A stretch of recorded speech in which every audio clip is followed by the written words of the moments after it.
రాగానే అసలు జగన్మోహన్ రెడ్డి చేసింది ఏంటంటే ఎకాఎకిన అప్పుడు 2019లో తెలుగుదేశం గవర్నమెంట్ ఉంచిన రేట్లను ఎకాఎకిగా 200% పెంచారు.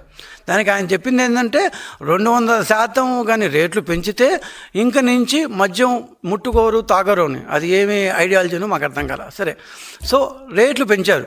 రేట్లు పెంచి దాన్ని తయారీ ఖర్చును తగ్గించారు. ఏమని?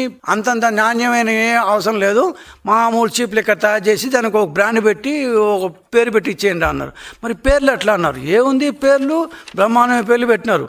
ఒకటి XXX అన్నారు, RRR అన్నారు, ప్రెసిడెంట్ మెడల్ అన్నారు. ఇష్టం వచ్చిన పేర్లు పెట్టారు. ఇష్టం వచ్చిన వీళ్ళు కూడా ఇదేదో కొత్త బ్రాండ్లు కదా అని పాపం అందరు తాగారు. ఏమయ్యారు? కిడ్నీలు చెడిపోయాయి, లివర్లు చెడిపోయినాయి. కొన్ని వందల మంది, వేల మంది ఈ ఆరోగ్య కారణాల వల్ల జీవితాల్ని నాశనం చేసుకున్నారు. ప్రజల రక్త మాంసాలతో వ్యాపారం చేసిన వ్యక్తిగా జగన్మోహన్ రెడ్డి గారు చరిత్రలో నిలిచిపోతారు. సామాన్యుడు మద్యం కొనుగోలు చేయలేక నాటు సారా, గంజాయి స్టార్ట్ అయింది.